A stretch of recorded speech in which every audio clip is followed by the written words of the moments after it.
So let's get started. So the goal of today is to finish the probability slide. Then since we have done the first two chapters, that means that our homework one will be ready for release. But since our section is earlier than our section, so I will only release next Monday, where I finish the other class. Okay. And because of I finished the chapter 2, I will also release the self-checking quiz for the chapter 2 as well. Okay.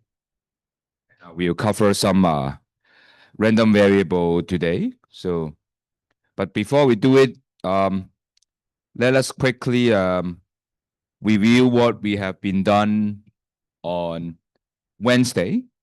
And the most important thing about Wednesday class is Bayes rule or Bayes theorem, is how we update our probability facing new information.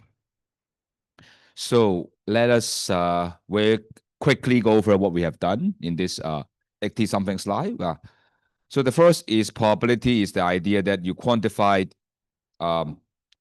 things in the future, and the classical way of definition is you can have something can be repeated, and based on data that you repeat many times, then because of the thing remain unchanged, then you expect things continue as the same in the future.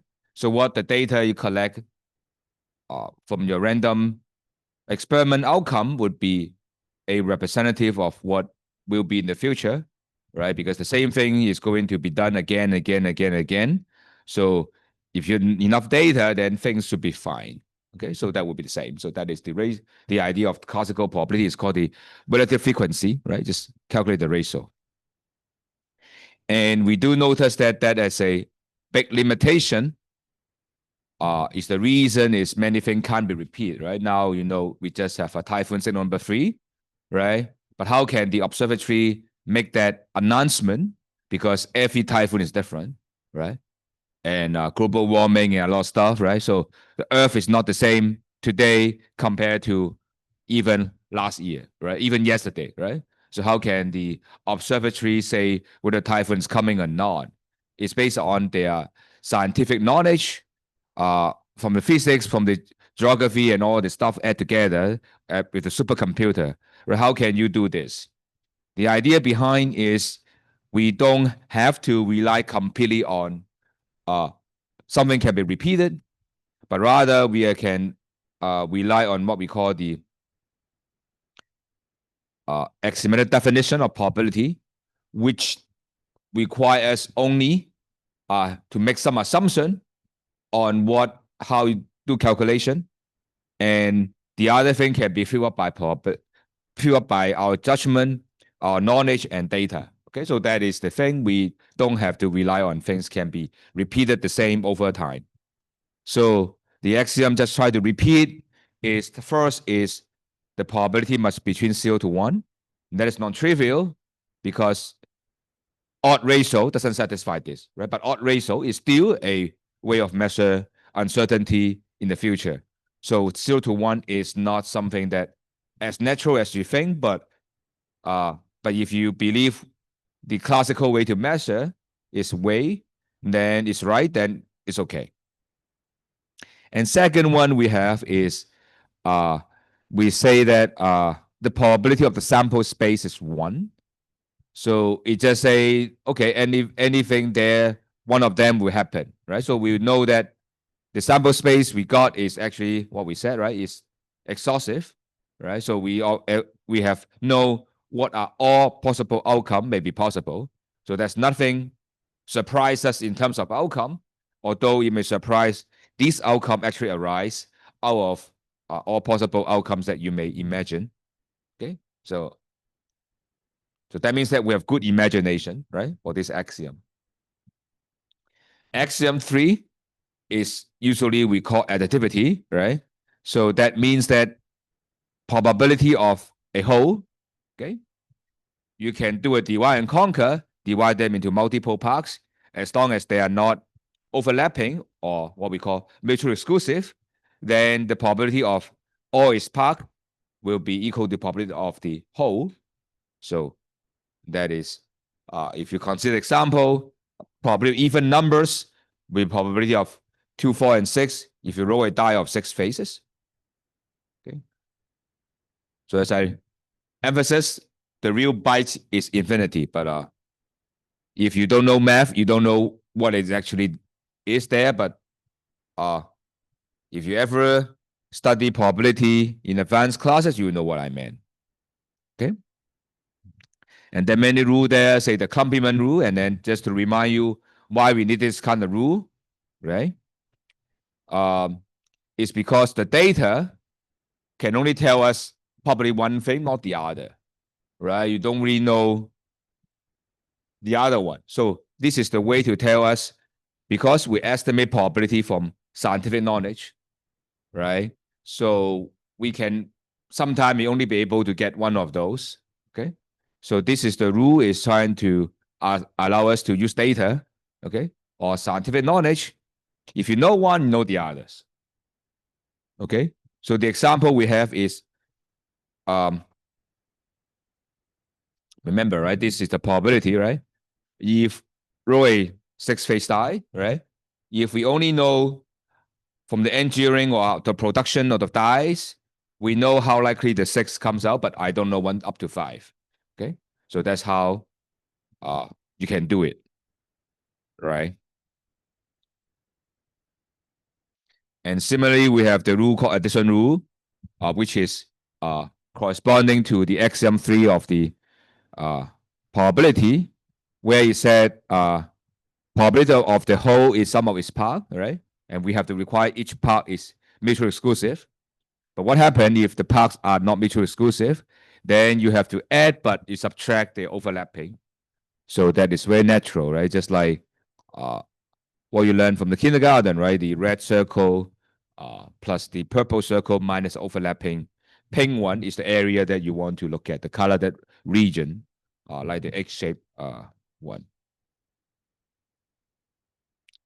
And the next is total probability rule, and then basically the world with A can be decomposed in 2 parts, right? Which is the world with B and the world without B, right? That naturally follow from the axiom 3, right? A can be 2 parts, right? This directly from axiom 3. And after that, we talk about odd ratio. I'm not going to repeat that, but just to point you that odd ratio, although you may think it's outdated, but it's well connected with the betting odds you see in the casino. So you can convert between odd ratio and betting odds. Okay, that is something that is a good application. So after that, we talk about the conditional probability, where we learn it's a definition. Okay, but you can actually prove it. But just for the time being, you know that we know B had happened, right? So what about the probability A, right? And sometimes we call it likelihood, right? And this is the idea that if B had happened, so the sample size, sample space shrink, right? From the overall set S, but now just shrink to B. So that's why you care about only the intercept would matters. Okay. But now the whole sample says B, so you adjust this so that this thing become 1, right? If A is B, right? If A is B, this must be 1, right? So that's why this is the formula. Of course, you look at textbook, you always say definition. Okay. So we don't define, this is the definition. So we don't explain, this is what it is. But we demonstrate through an example. If you have roll a dice, right? If I don't know it's even or odd, right? I don't know anything about the dice outcome, you will say even or odd will be equally likely, right? Because the 3 number of even, 3 of the numbers are odd. But suppose I told you it must be large, so it must be 4, 5, and 6, and out of which 2 of the 3 outcomes are even. So given it's large, even will be 2/3. So you change your initial idea, which is 1/2, now become 2/3. Okay, and just rewriting the conditional probability, you can rewrite this multiplication rule, right? Because this is just multiply the denominator, right? Both hand side by probably B, right? So that's what you got from that equations. And the second equation is just swapping A and B, okay? B and A and B has no particular meaning, right? Because A intercept B is B intercept A, the same thing. So that's why you can have this formula. And this formula is very useful when you consider things occur sequentially, right? So you can look at this problem is even though you draw two balls at once or you draw one by one, right? The same thing, right? But in that case, you can think of you draw one after the other, right? And in that case, analysis become much easier, right? Instead of thinking you draw the two balls the same, but you draw one after the other, and you can calculate this drawing two balls by multiplication rule. And the very important one is because you do this one by one, that gives us a very nice way to represent our result using the tree diagram. You learned it in the high school as well, right? So just to remind you, at the every edge at the end, right? You calculate the probability by multiplying back to the source, okay? That is the multiplication rule, right? And if you add across different branches, that is the addition rule, okay? And you can combine the multiplication rule and the total probability rule to become a new rule that will use it for the Bayes theorem, which I'm going to repeat.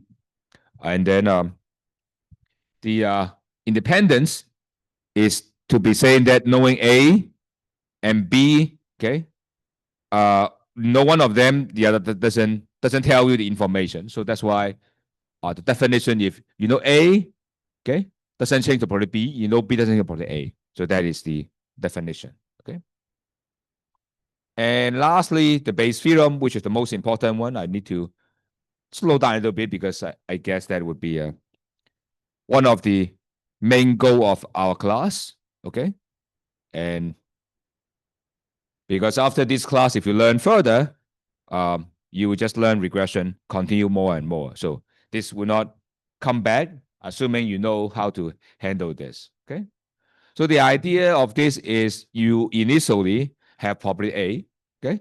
This is what we have given our current knowledge of how A is likely to happen.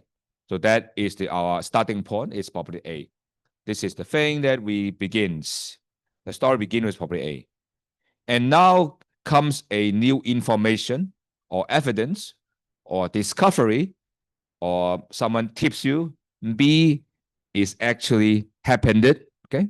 B is our new information, our knowledge or news, whatever you like, right? If you financial market, B is the news, right? And if you look at daily life, B is maybe some scientific discovery, right? Or if for Hong Kong Observatory, look at a typhoon, then it's look at the satellite image. The new image tell us what happened, B, okay? So the question would be, under the new information, okay, B, how likely A is going to be true, right? So that is, you come from this probably A, how you run from the probably A given B. So just, your story starts from here, your story ends here, okay? This is the para, this posterior. So how can we change our mind, okay? How to change our mind? So without go to detail, but so look at the easiest answer first. Suppose A and B are independent. So telling you B has no information about A. In that case, probably B given A will be same as probably B, right? Telling you A has no information, right? In that case, probably the numerator and denominator, this part, right, will be 1, the same thing. So you don't change your mind, right? Telling you nonsense would not move your mind one bit, right? You only improve if they are not the same. Okay? Just to remind you, this is what we call para, this posterior, this likelihood, this is called marginal, right? Marginal, the denominator is how likely that you will see the evidence. Okay. Given your current knowledge. Okay. How likely you will see this evidence. And the numerator, probably B given A, right? This is likelihood. This is if A is true, how likely we will see the evidence, right? We have said if there's no bite on this, they will cancel out, right? That actually means how A and B are related in some sense, right? If A and B are closely related, right? Suppose if you have A, you always see B, right? Then this will be 1, right? This maximum is probability. Maximum is 1, right? If you see A, B always there, right? Then this is 1. Okay? And 1 over probability B, probability must be less than 1, right? Less than equal to 1, right?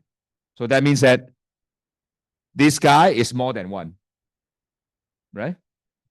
The extreme case. This is if you, let me repeat the statement. If you see A, you always see B, right? Right? Then this will be 1, this will be less than 1, right? And this ratio must be bigger than 1. So your idea would be, okay, you go up, right? Very naturally, right? Or if under A, B never happened, say, right? Then this will be 0, and then you'll be 0, right? For example, the example is, suppose we are going to say A is asking a particular guy is a murderer. Okay? We see some evidence. Okay? And evidence B may be he is out of the town. Right? And if he probably he's a murderer, given out of town, it's not possible, right? If he's a murderer, then he cannot be out of town, right? Unless he has some special power, right? We assume that something doesn't happen. This will be 0, right? The update that is he's a murderer, okay? Given he is not out of town, must be 0, right? Before maybe some number, but now he's clear of his doubt, right? And the other extreme case will be, okay, probably is murderer, right? And we caught him red-handed, right? We have a video, people saw him, right? That means that he's a murderer, right? And the murderer, we saw him dead, right? There, everything recorded would be 1, right? Then you would jump up. Okay, so that's the meaning of that. So it's basically look at this particular adjustment thing. Okay, it's trying to ask if more than 1 or less than 1, right? Or if more than 1, then go up. Less than 1, go down. Of course, it can be 0, right? Because just like the murder case, right? This can be 0. So that is the main idea behind this thing, is how you adjust from the right-hand side to the left-hand side. Okay, so just to, this is my, to remind you what's going on there, okay? Because the calculation is rather simple, right? Because like this, right? You have the world, you have A, before you do it, is A and A complement, right? This is what you believe the world to be, right? There's nothing, change your mind if there's no information. So this is your prior, is your working definition, is our current knowledge. But now you were told that B has occurred, or B is the new information. Okay? So the question would be, how does it change our initial judgment about A, right? How can we do that? So we have to consider the hypothetical case where look at, okay, under if A is true, there are 2 cases in the world, B is true and B is not, right? And the other thing is look at if A, suppose A is not true, how likely B is true and B is not, okay? And you do remind yourself that, okay, because B is true, so the very only relevant part of the sample space become this guy and this guy, right? So let's call this guy X, this guy Y, right? So we want to update this guy. right? Because we have the new information. What should be that? Because no longer A, but now it's this. So it just, the answer should be very simple. It's just X over X plus Y. Why? Because X plus Y is the new sample space, right? And X is the one that is related to A, right? So that's the proportional to that one. So that is the main idea behind this theorem, okay? If you like the graphical representation, that's very simple. But I also explain why this is true, okay? In 3 different perspectives. I hope I convinced you that. So this is example we have shown. I mean, you have close your eye, draw 2 beds. You draw one of the beds, and then but the 2 beds are not the same. Bed A have more white and green. The bed B has equal number of white and green. But the question, if you draw a white, how likely you are drawing from one of the bed? Okay, then right. And remember, the motivation for this is bed number A is good economy. Bed number B is recession, right? And in the good economy, you are more likely to have a white ball than a green ball, right? Which white ball is the stock market goes up, right? And green ball is stock market goes down, right? So this example we're trying to do is use the stock market to predict the future economy, right? So that's the idea, okay? So that is the reason why I want to do that, okay? And last class, we end with the very important application. It's called the screening exercise, which often happen in the when you see a doctor, right? You see a doctor keep asking you many questions.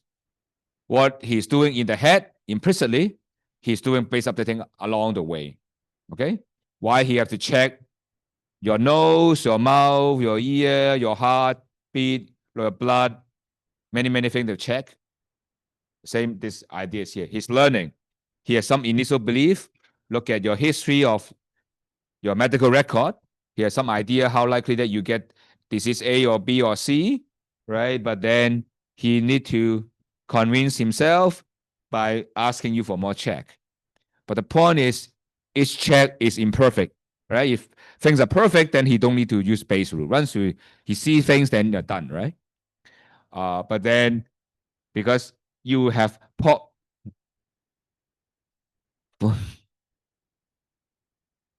false positive or false negative, right? Which is not totally immune. So you have initially how likely they got the disease, but now I have to say under positive test result, how likely to get disease, right? And last, I'm not going to go over the example again, but we know that from the example, initially you have 0.4, right? If you get a positive result, you get 40% more. If you get a negative result, you reduce by half, right? So if you see a doctor, the doctor tell you negative result, then 40% become 20%. If you're another negative, you become 10%. Another negative result become 5%. Another negative result become negative, so become 2.5, so on and so forth, right? And positive result every time you are going to be 40% more, right? So this is example, and you do notice that if you get a positive result and a negative result, it doesn't go back to 0.4. Look at this question. So if you have positive result, become 57, but if a negative result, you drop below 30%, which is not 40. So it's not symmetric, right? So it does mean one thing, right? If you have, and then you have negative and the positive, it's not the same. You doesn't go back to 0.4, right? So it is some question here for you. I think you ask your friend in the kindergarten, or maybe primary school, or even you see them in dramas in the TV, often said, I have 2 news for you. One good news, one bad news. Which one you want to listen first? Right? So in this case, you want to hear good news first, then bad news, or bad news, then good news. They're different. Okay? It's not symmetric. Go. Okay? So which one first? Ask the base rule. Ask yourself which one you prefer. So it's not, they do not cancel each other. Okay? Okay. So I hope I convince you. Okay. Is that okay for the probability? Okay. And of course, we can go very deep in the probability, but we're not math person, so it's okay that we just stop there. We will be more. We have more probability in the next set of slide. Okay, but we want to talk about something about counting. If you learn computer science, they require you to take discrete math. Okay, and this is the first class of discrete math. Or if you learn Olympic math in primary school, you take this. So this is what my son is doing. I mean, he's in primary school, and then he keep asking, he keep doing this question. So if you're a cousin who are doing Olympic math in primary school, this is what it's about. Okay. Of course, they are doing much more fancier than we do. Okay. So we are doing a very easy version, Olympic math in primary school. Okay. The discrete math. So it's involved counting stuff. So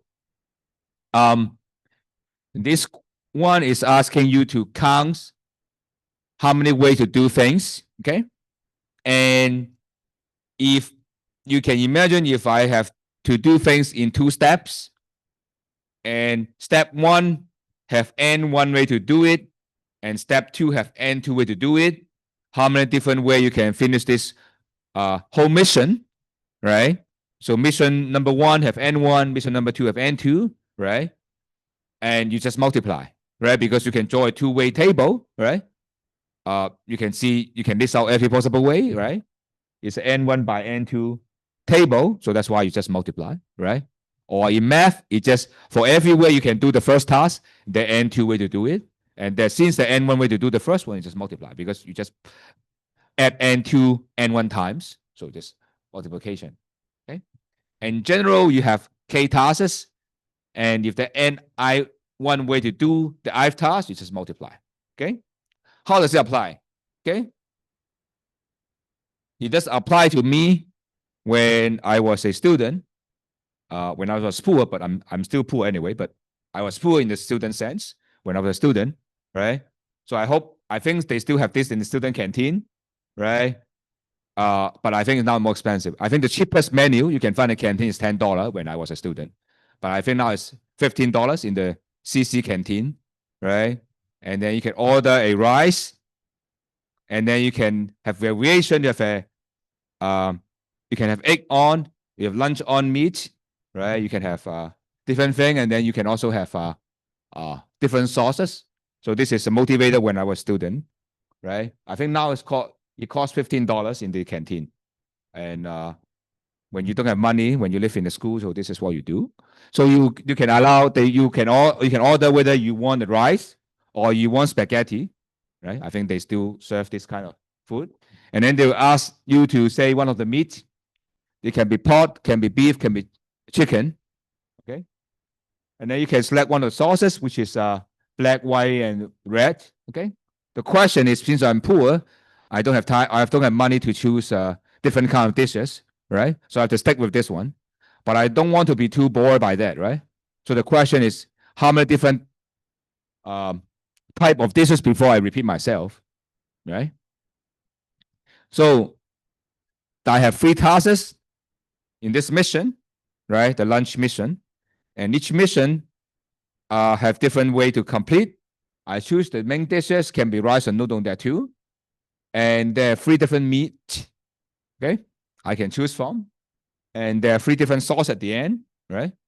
So how many different dishes I can create is 2 times 3 times 3, right? So it's 16. So basically I can, I do need not to repeat myself for half a month almost, right? So I can only need to repeat myself over that. Okay. So that would be one application, right? So another application may be useful if you have a fashion conscious partner. Okay, for example, my wife, right? He always said he don't have many clothes, but you look at the cabinet has many things already, right?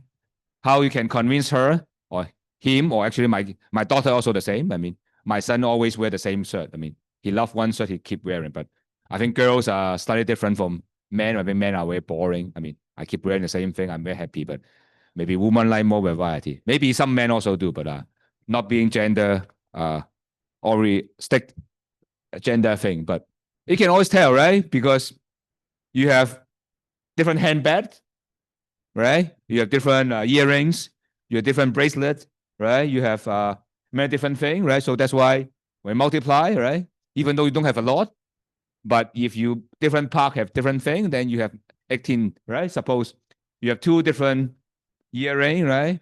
And 3 different handbags, right? And 3 different dresses. Already you can have half a month without the same thing, right? So I hope that convince you that this is useful, right? In the future, when you have kid, the kid asks you to buy stuff. This is good, right? And that's why Lego is good, right? You can combine different things with different new thing. You don't need to buy a new toy, right? So Lego is a good way to save some money there, right? Or that's why reason a lot of game like the sandbox game will be very popular because you never repeat yourself, right? The robot tax, right? Because you can do a lot of stuff. Now, let me get something serious, right? So we have the question of in the beginning, right? Roll a die, okay? We ask how likely that you have a sum less than 12, okay? And then you don't roll a die twice, you have 36 outcome. Why? Roll the first time, you're 6 outcome. Second, you're 6. 6 times 6, 36. Okay? If you roll the die 3 times, you can tell me how many possible outcomes you can get. It will be 6 times 6 times 6. Use your phone. It should be 216. Right? So there are many possible outcomes. Right? And the question asks, how likely that the sum is less than 12? Okay? And of course, there are many, you have to count the outcome, right?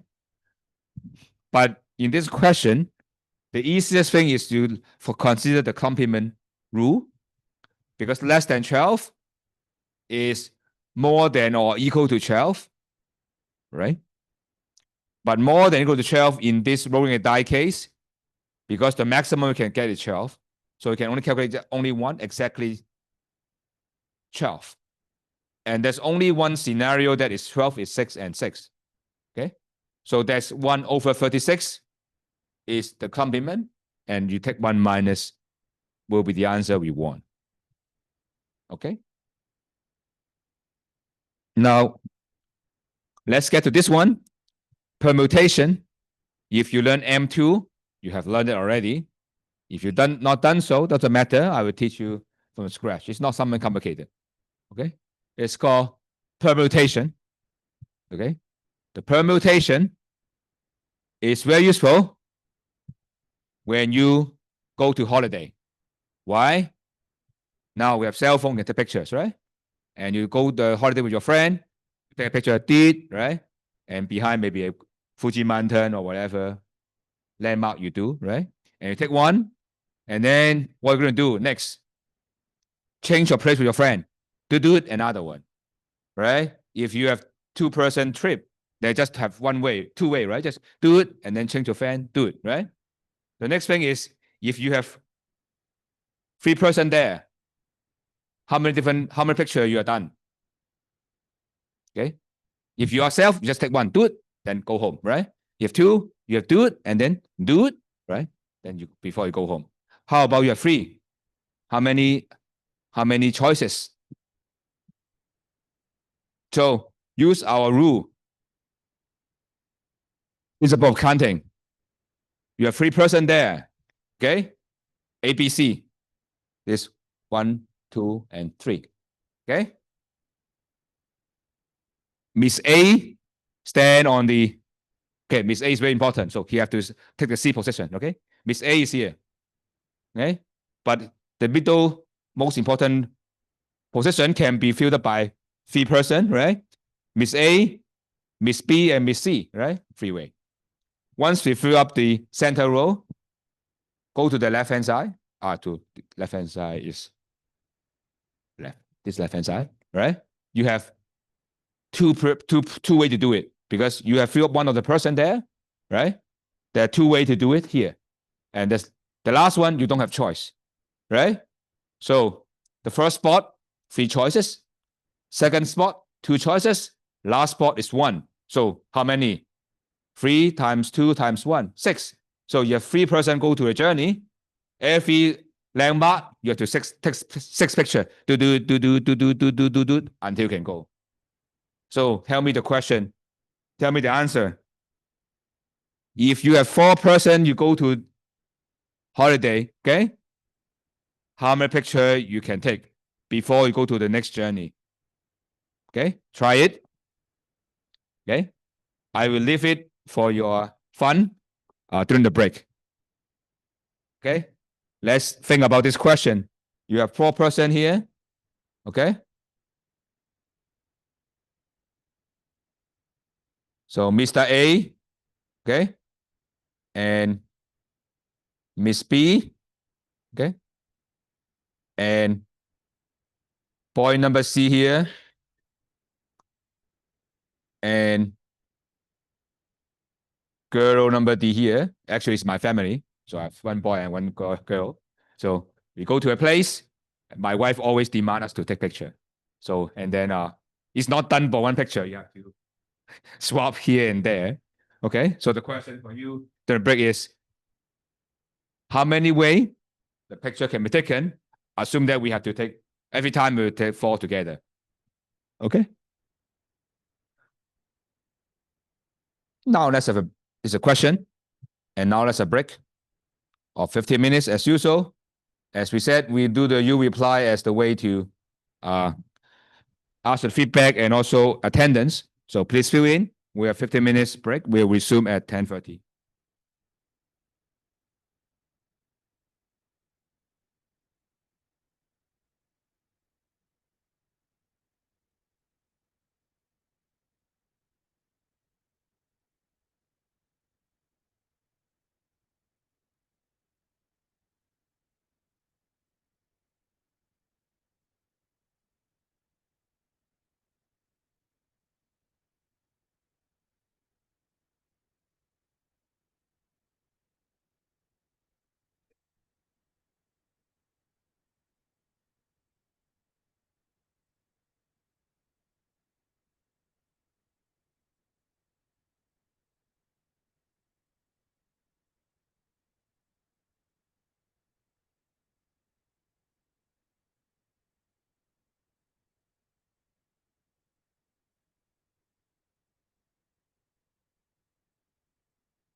So make sure that you fill in your information because that would be a way to check your participation and attendance, right? So of course, it's not one-to-one saying that you have attended the class, I give you 1 point. It's not very loosely, but loosely but the thing is like, if you don't have enough attendance, then your marks will be deducted in somehow, okay? It's not saying that you missed one class, you have to ask me, okay, I forget to do it, can I add that back? No need to worry about that. But usually if you attend most of the classes and reply the thing, then you should get most of the credit. Okay, of course, I reserve 1 or 2 points for the exceptionally good student, but otherwise, unless you are just missing all the classes, don't reply anything, then I will see, right? So let's see what's going on. No, forever sleepy. Yes, that's why I have coffee. So I don't know coffee works for you, but find out something that makes you awake. Maybe Red Bull or whatever, right? It's Red Bull, yeah. What project about, and are there any important deadline? Not important deadline is we'll give assignment next week, next Monday, probably when I finish this set of slides for the other class as well. And then deadline will be the only the project you have the deadline, right? It's the other, and also assignment, right? And there's a self-checking quiz. Is you do it by the end of semester to be fine. I don't really care. Just that one, you do it, you get the credit. So I don't really care. So I don't think this class have a lot of things to remember because we don't have midterm anyway, right? So just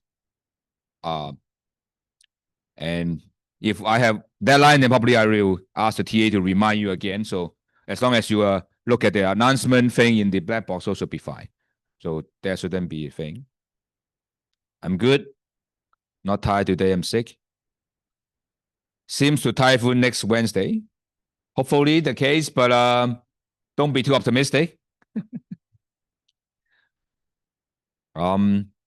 Yes. And the question is, okay, that's good. Everyone knows it's Friday. So everyone knows is expecting happiness is coming soon.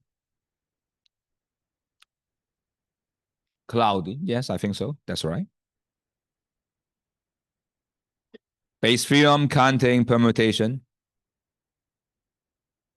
Yes, yeah. I feel the same. So that's why I actually now I only have one choice for lunch. Usually I just skip my lunch. That's easy. So I don't eat anything in the lunchtime. That is a bad habit when I'm from Singapore because Singapore is too hot to eat anything. So just I skip lunch. And actually my colleague next door is from Nepal. He also skipped lunch. I learned from him. He said everyone from his village don't eat anything for lunch. So okay, I just follow. What he do is every morning have a coffee, and that's for the whole day. And he said everyone in his village did that. So okay, let me try. So now I'm successful. I can't do it while I was a kid at home. My mom would say, "No, you have to eat something."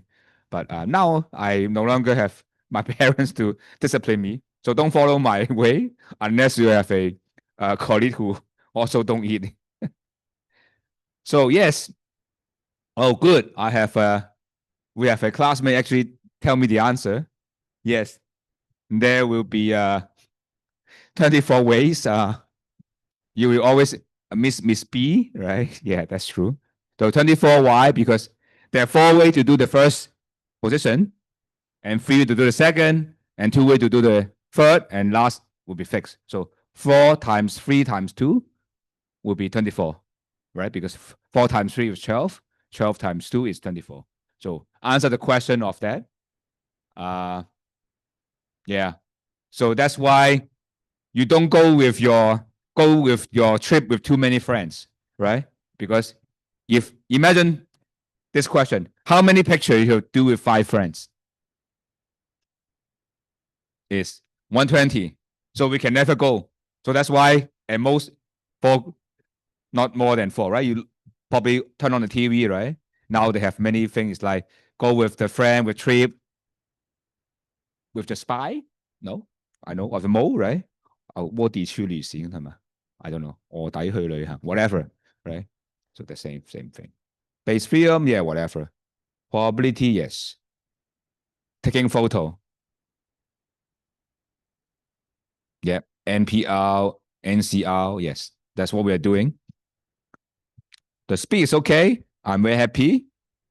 You can mostly follow that. I'm also happy as well. How many kindergarteners do you think you could personally take on in a fight before being overpowered? Okay. The kindergartner are released at 5 at a time every 30 seconds. The arena is standardized classroom like this one, right?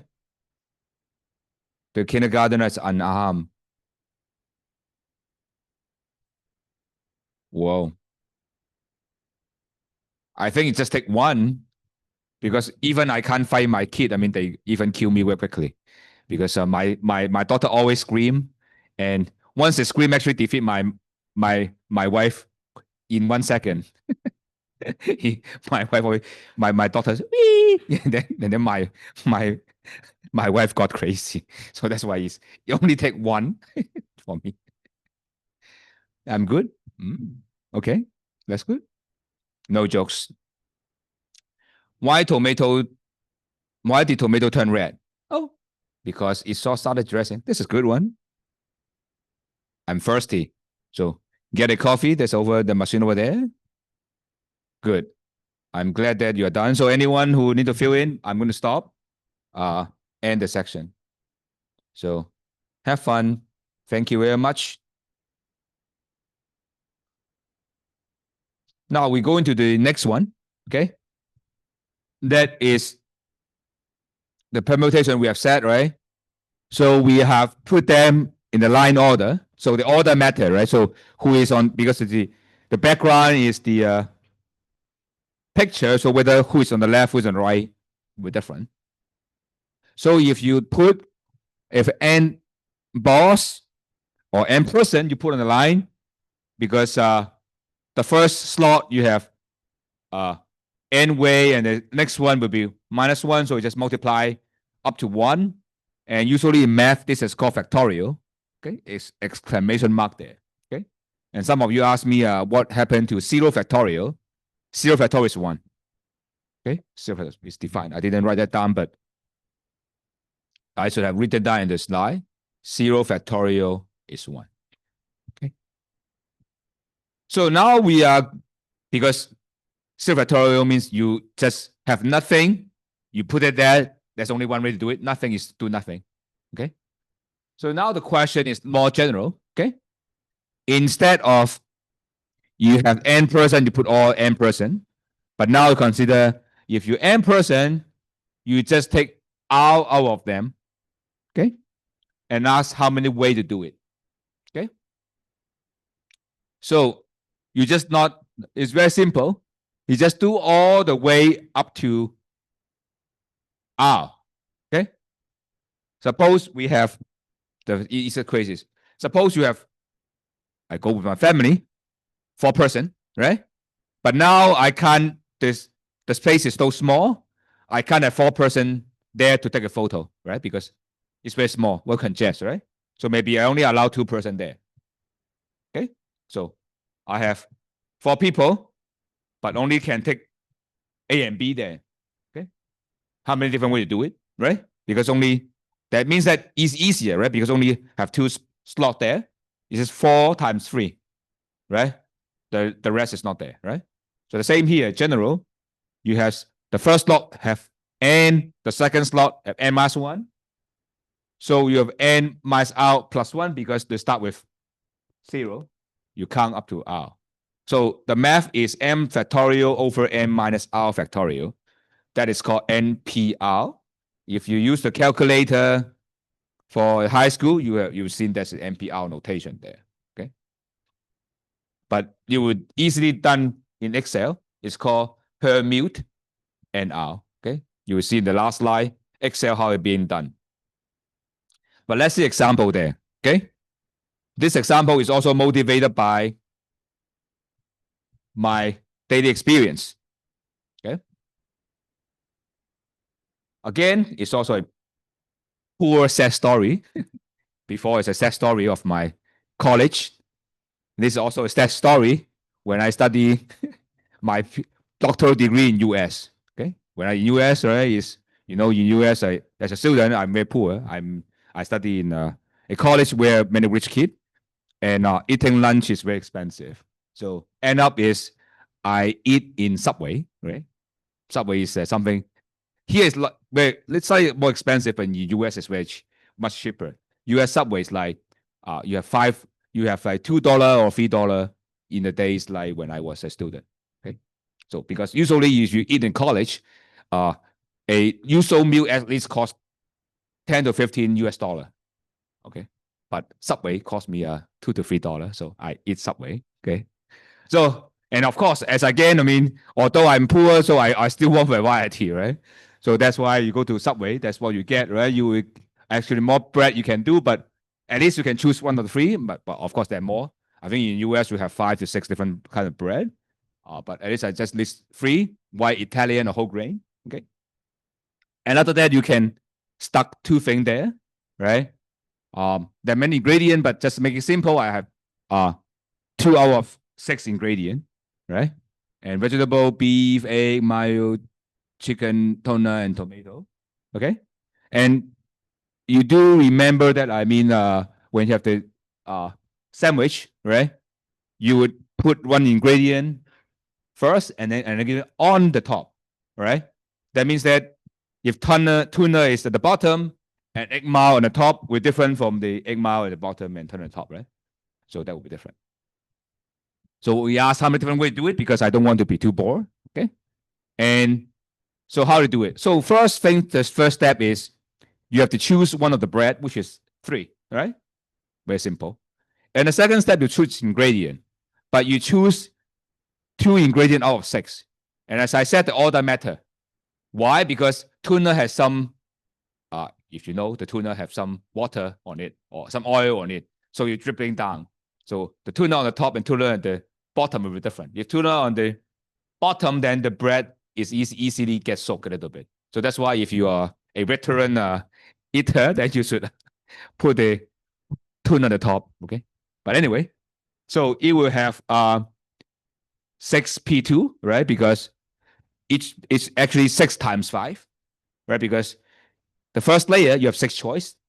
The second layer you have 5 choice, right? Because you can't have a double tuna, right? So that's why you have 3 times 6 times 5, 90. So not bad, right? 3 months, right? You have that, right? So if you have 4 different kind of drinks, already each year you don't have to repeat yourself. So even you're poor, Subway is your friend. Okay, I'm not advertising for them, but not get no advertising. But this is how you can figure that out. Okay, so this is the question. Okay, the very last one is called combination. Combination is basically very closely related to the permutation. Permutation is list them on the line, right? If n person, we have to choose R of them and list them on line. And the order matter, right? Is, and I said is the sandwich, whether you have the tuna at the top and tuna at the top bottom will make a difference. But what happens if you don't care, right? You don't care, okay? And in that case is how many different ways to do it, okay? How do you do this math? It's very simple. Because for each way you do it, you can reorder them, right? You take anything out of the R, is MPR. But for each way, you can reorder them, right? Which is R factorial, right? Because it's R is, this is RPR, right? Okay. And that's why you divide them is NCR, right? Or alternatively, you can think of this only way you can take it out. You multiply by this R factorial gets you the MPR. Good, right? So this is the definition. Okay. So what's the example there? Let's see. Example with this. Okay. This is exactly the meal for the CC canteen when I was a student 20 years ago. This is the one that I think is when I was a student was at NA college, and that's there. Because I remember NA college have better choice. We have pork, beef, and chicken.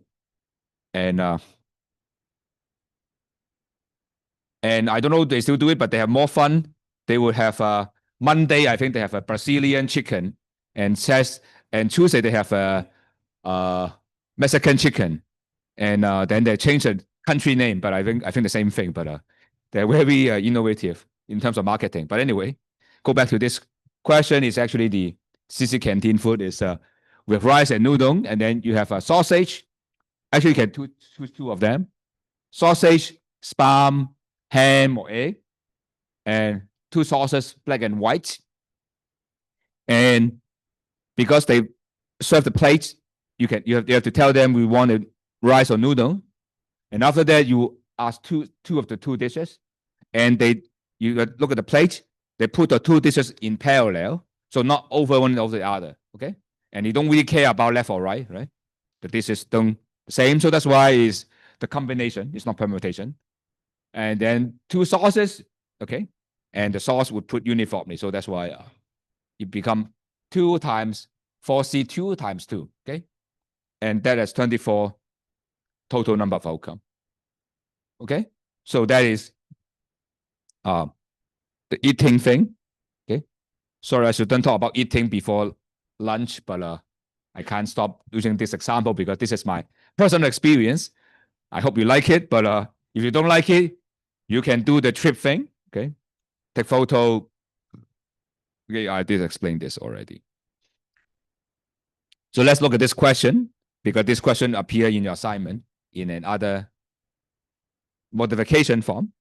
And this also related to the next chapter we're talking about. Okay. So the question now we have is to apply combination and permutation. Okay. Now, consider coin. Okay. It's a fair coin, make it easier. We toss it 4 times. Okay. How likely we have exactly 2 tail? Exactly 2. Okay. Now, because it is fair coin, so every outcome is equally likely, right? So we just only count the outcome, then we're done, right? Because that is the idea coming from the classical probability idea, right? Each outcome is equally likely. So that's simple. So first thing is toss a coin of 2 outcomes, head or tail. That's the first bullet point set. The second bullet point set, I need to calculate how many outcomes, because that is the differential probability, right? How many outcomes are there? And you toss the coin 4 times, okay? Which means that you have 4 tasks for this mission. Each mission carry 2 outcomes. So that's 2 to the power 4, which is 2 times 2 times 2 times 2, right? So that's 16. But the question would be, how can you handle what do you mean by exactly tail? Right? What do you mean exactly tail? How can you do that? So you can imagine this is you are drawing a ball, okay? You have 4 different balls here, okay? And if you draw the ball, that means there's a tail there, okay? That means that if I have tail, head, means I only draw ball number 1, okay? If I have tail, head, tail, means that I draw ball number 1 and ball number 3. If I have tail, all the tail, I have drawn 1, 2, 3, 4, all the 4 balls. Okay, I just count how many balls I have drawn. Okay, but that is what we know, right? That is simply 4P is just 4C2. Right? Because you draw two balls, right? 1 and 3 is not is same as 3 and 1, right? Doesn't really matter how you order them, right? Because already the number is already represent order. So it's 4C2. So which is 6, right? Because 4C2 is 4 times 3 over 2 times 1, right? So that is 6. So it's this number. Okay? Of course, if you really don't like this kind of math, actually like this, right? The first one is head or tail, and then you do the same head or tail, right? And then do the same head or tail, and then head or tail, head or tail, head or tail, right? You have total 16 outcome. You can count which branches go along. We have 2 head, right? But you will see the combination is the way to do, okay, for this kind of exercise, okay? And we will do this in the next week when we talk about binomial distribution, okay? But that is the combination involved that this one. So don't worry, you'll be doing variation of this problem in your assignment, okay? Probably I ask you, you toast corn 5 times, for example, you get 3 tails, exactly 3 tails. What is that, right? So this kind of question will be asked, and you are asked to solve this problem. Okay? Is that clear?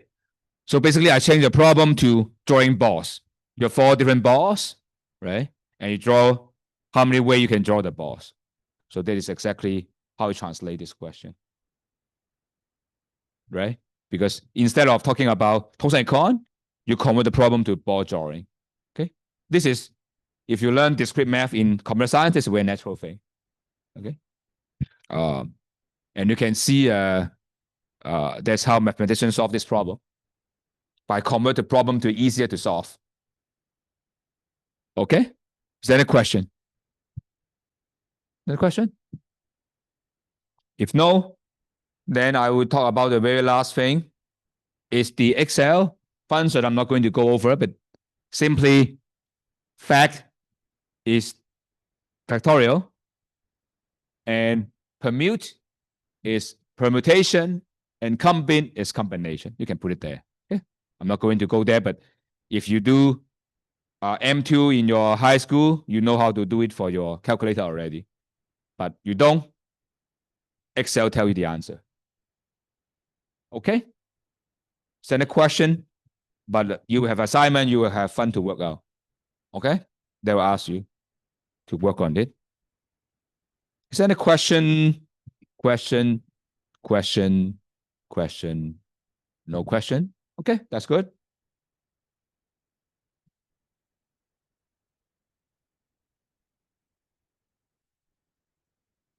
So I hope you can ask more questions, because this is time you can ask question, right? And in your work, usually you don't dare to ask your boss, your client question, right? You just say yes, yes, yes, yes. And this is probably the last time, okay? People respond to your question, right? But anyway, whatever you like, you don't want to ask, that's okay. So let's continue our journey to the next chapter, which is also the last chapter for the first half of a class. It's the random variable. After that, we'll go into the data world. It's inferential statistics. So far, we still have descriptive statistics here. So random variable. So what's random variable? Okay. And you will say random variable is a variable that's random. Okay. But of course, this is wrong. Turn out to be, right? And I do remember that I learned 2 semesters of statistics, and I go to statistics department, and people, the professor, the first class asked this, and most people get it wrong. I hope you don't get it wrong. So what's random variable? Okay. Random variable is a function. Is you assign number to outcome. What does that mean? Remember our sample space, right? We have many outcomes. Okay. But we are putting number to label our outcomes. Okay, just a number label outcome. For example,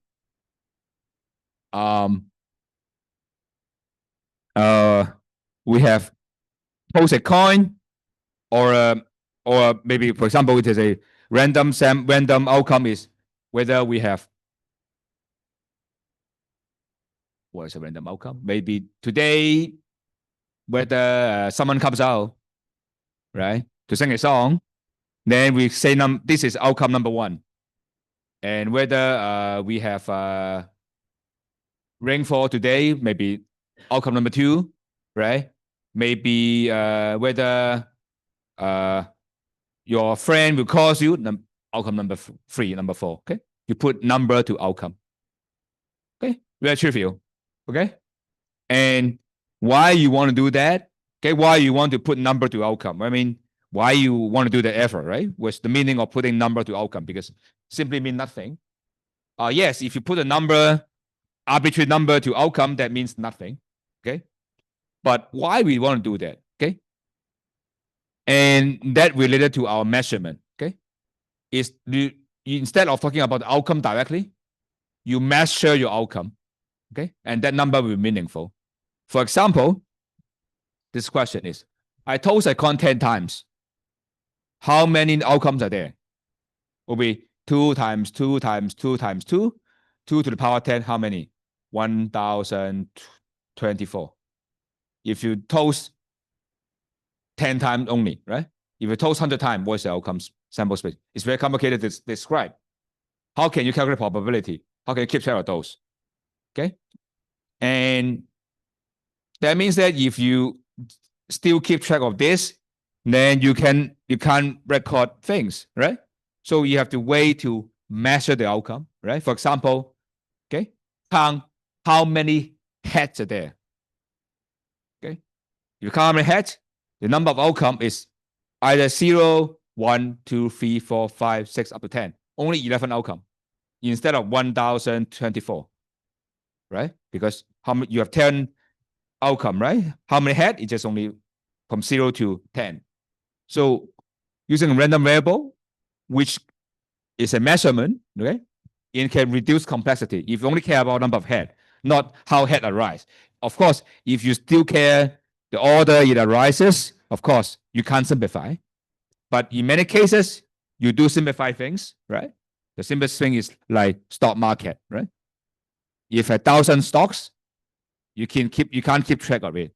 You keep track of the stock market index, right? You simplify. Okay, that's a way to make it there, and you numbers is very natural. Okay, as well, right? So just to remind you, we just simplify things by looking at the numbers instead of outcome. And random variable is to tell us how each outcome related to number you assign. Of course, the number assigned, as I said, have to be meaningful. You assign meaningless number that is not going to help you anyway. So now we understand why we want to put number, because to make our life easier, and also we sometimes want to measure things, right? Or we want to only need to look at the number that we care, right? Because say financial, right? Investment, we care about the investment return, right? Or the prices. That's the only thing we care. We don't care about how the price get there, right? Or the many things are irrelevant. We only record the thing we care. So the second thing is, what kind of thing we record? So turn out that what kind of number you assign is crucial. Okay? And whether you assign a number, say 1, 2, 3, 4, 5 natural number, counting, or the number is continuous number, the real number, okay? You allow decimal numbers, that is going to be crucial to the tools we do analysis. Okay? So what's that? Let me go into more detail. Whether the discrete or continuous. Why is the case? Because discrete, you can use the math in your high school, can do the job.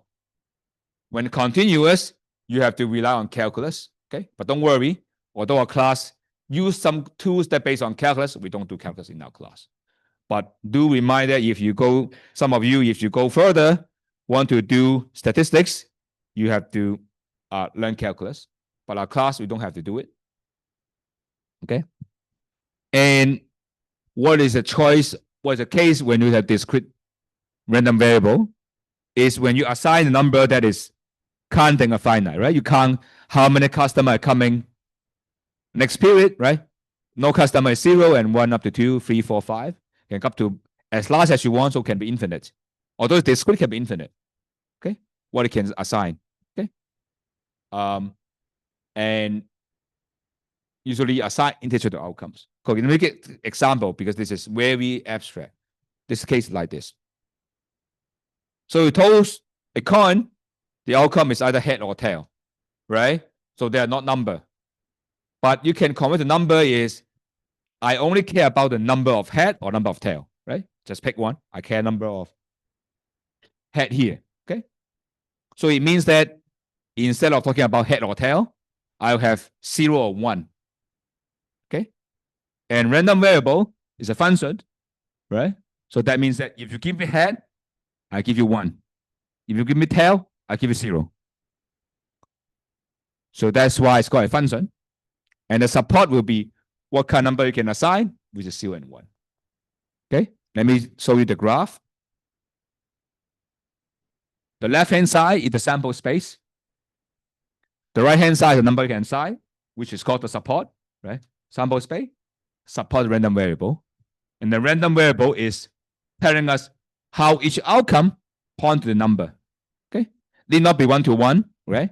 But this is how we present this kind of function.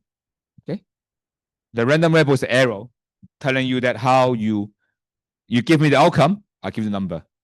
Okay, just remember random variable is not a variable that's random.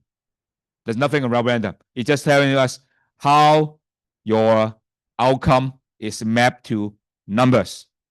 Okay, repeat. Don't make the mistake. Okay, if you tell this to others, you're not my student. Okay, I don't want to be embarrassed again. And when I was a student, right? So random variable is just you give me the outcome, I give you the number. That's random variable. There's nothing about randomness. Okay. Make sure there's no it's just a way to label the outcome by number. Okay. Let me repeat this statement. Okay. So we have if you told the coin twice, you can see actually a 4 outcome because 2 times 2, right? The first time you have head or tail. The second time you have head or tail. So you have 4 outcome, 2 times 2, right? So you can have head, tail, head, and tail. Now we have the total number of outcome in the sample space is 4, right? 2 times 2. But now if we do not care about the order, instead we care about number of head, right? And why you care about that? Maybe you're betting in the casino, right? Betting how many head comes out, then it's a good measurement, right? Or head or tail, it's just whether the stock price go up and down, right? And you don't care about you go up first and go up later. You care about the end outcome. Then that's the case, right? Or that is this is represent the outcome of the medical test, right? Head means the drug is successful treating the 2 patients, and head tail is 1 patient okay, 1 patient die, right? The tail is all the patient die, right? You don't care about which die, which survive, then you care about total number, right? And here is number of head. So tail is 0, head tail or tail head is 1, head is 2, right? So you only have 3 number, 0, 1, 2. So look at the graph, right? So head points to 2, and tail head is 1, tail head is 1, and tail is 0. So basically what you do is you are collapsing 4 outcomes to 3 outcomes. Okay? Do you know that 2 arrows can point to the same, right? That's the main thing, because if each number represent each outcome uniquely, then there's no reduce in complexity. reduce in dimension. There's no point with why we're doing that, right? We're doing that because it makes our life easier. Okay, but that is the main point. Otherwise, we don't need to do that. Okay, here you can show you that 3 from 4 to 3. Okay, is that clear what we're doing? Okay, of course, as I said, we can count number of, you can do something meaningless thing, right? You can say head is 1, head tail is 2, tail head is 3, and 4 is head. It's fine, but it means nothing. Okay, in this context, unless you say it's a gamble, head you win $1, head tail win $2, so on and so forth. That will be meaningful. Okay, you assign a number as a meaningful. Otherwise, you're just putting random number. It doesn't mean anything, and there's no reduction in the dimension of the sample space. Okay, by doing so, your sample space actually changed from this description to number, right? So sample space becomes this one. Okay, so you change the sample space.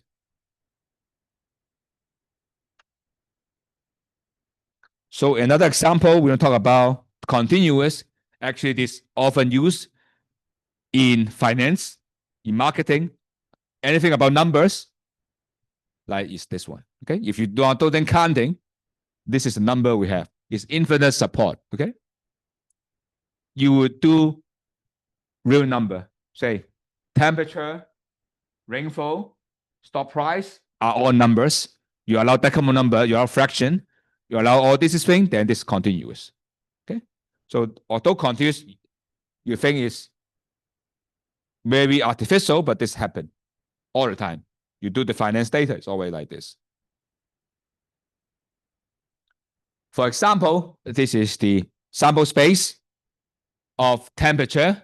Okay, if you learn physics, you know the lowest temperature you can go is negative 263.73 degrees.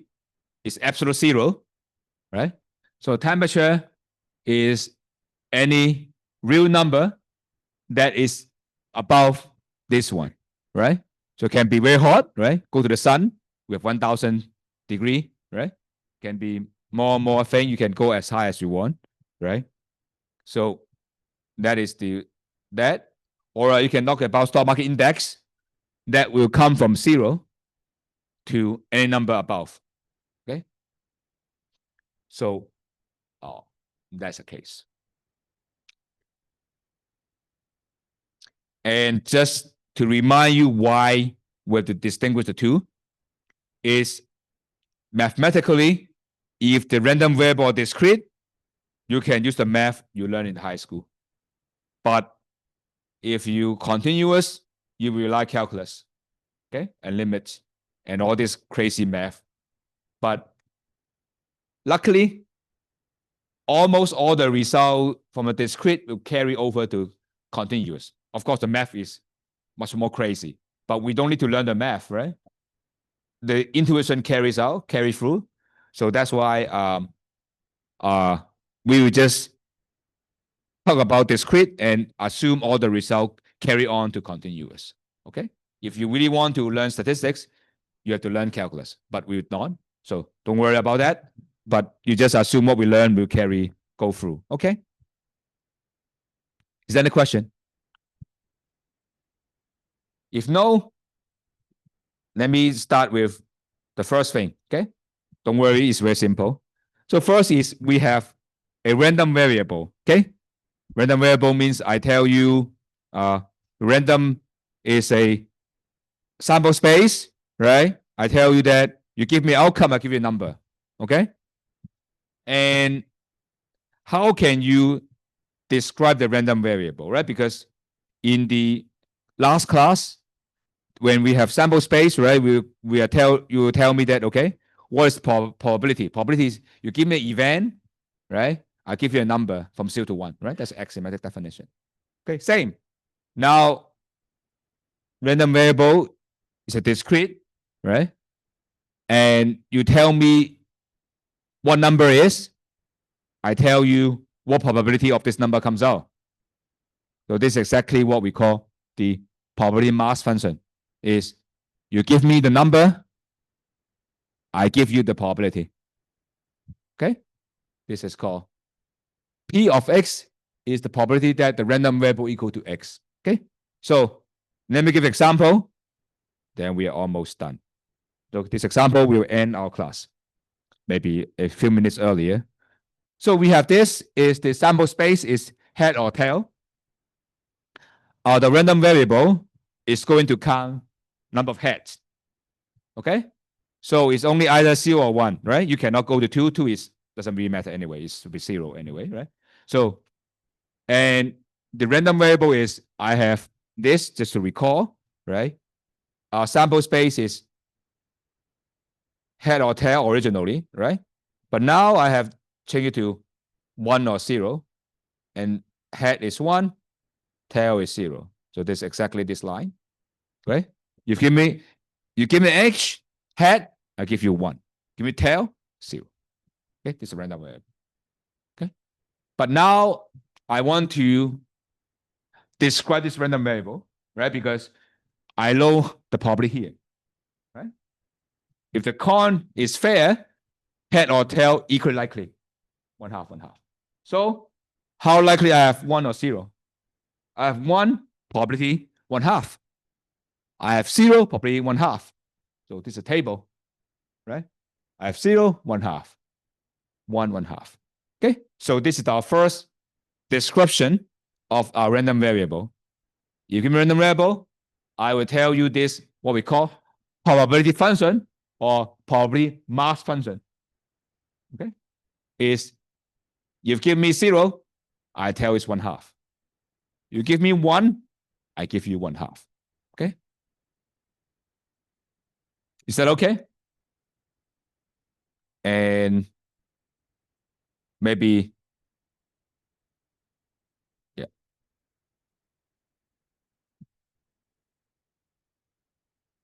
Maybe just one thing is like this. This is a graph I want to show you like this one. So it will be, you draw a diagram with a 2 bar chart there. 0 and 1, you have 1/2 there. Okay? So that would be, I want to say today. Okay? Although I have ended the class a little bit earlier, but I think I should stop here because after that it's slightly more difficult. But just to remind you, the probability function is you give me the number, I give you probability of that number. Okay? So have enjoy your weekend. Hopefully there are typhoon, then you can stay at home and have fun. Okay. Bye-bye.